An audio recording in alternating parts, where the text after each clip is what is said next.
राजनीति और महिलाओं के प्रश्न में कितना टेंशन? टेंशन तो नहीं है। टेंशन तो तब होगा जब कोई टकराव हो। हमारा ये पॉइंट है कि वामपंथी पॉलिटिक्स की राजनीतिक एजेंडा में जो औरतों का सवाल है, महिलाओं का सवाल है, वो एजेंडा केवल महिलाओं के लिए नहीं, वामपंथियों की प्राथमिक एजेंडा का एक हिस्सा के रूप में लाने की ज़रूरत है। कुछ हद तक पिछले दशक में काफ़ी इसमें बदलाव आया और काफ़ी हम आगे बढ़े हैं, लेकिन और भी इस पर जोर देने की ज़रूरत है। All India Democratic women's association का तो बहुत इसमें हाथ रहा है। जनवादी में अखिल भारतीय जनवादी महिला समिति का निश्चित रूप पर एक बहुत व्यापक एक रिश्ते हैं। कौन से सवाल एडवा ने उठाए हैं?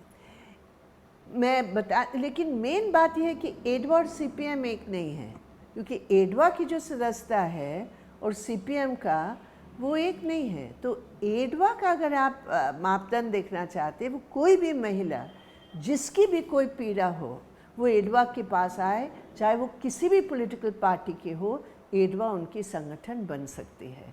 तो पार्टी का वो अलग कार्यक्रम है।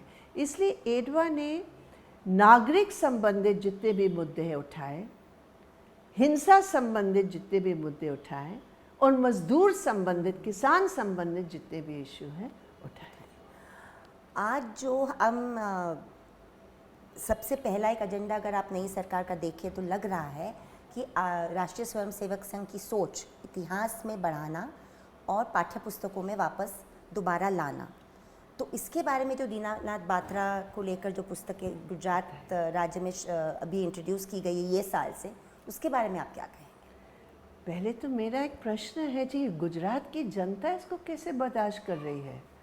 गुजरात की जनता और गुजरात के बच्चों के ऊपर इस प्रकार का बिल्कुल मतलब बगैर किसी दलील, बगैर किसी सच्चाई थोप रहे हैं। और गुजरात के बच्चों को क्या वो पढ़ा रहे हैं?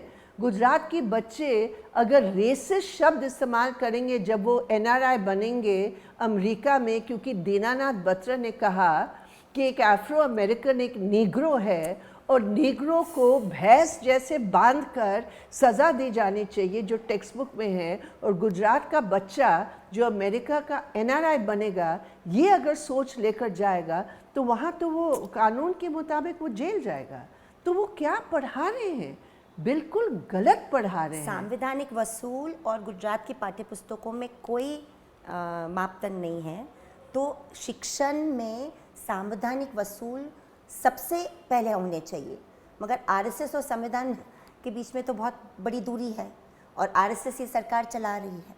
तो भारतीय लोकशाही के लिए किस तरह का ये चुनौती? भारतीय लोकशाही की सबसे बड़ी चुनौती ये है, लेकिन मैं आपसे ये भी कहूँगी कि शिक्षा का जो मानसिक रूप में पूरे देश के बच्चों के ऊपर जो एक गलत मैसेज जा रहा है, साथ साथ और भी जो खतरनाक चीज़ है कि पूरे समाज को अपने राजनीतिक रोटी सेकने के लिए जो नफ़रत की हवा वो भर रहे हैं और आग लगा रहे हैं, मैं तो समझती हूँ यही सबसे खतरनाक है। वरना जिस शख्स के आज भी केसेस लगे हुए हैं और आज भी सुप्रीम कोर्ट के समक्ष वो केसेस हैं, उनको अपने अध्यक्ष बनाए बीजेपी, ये भी एक बहुत स्ट्रॉन्ग मैसेज है।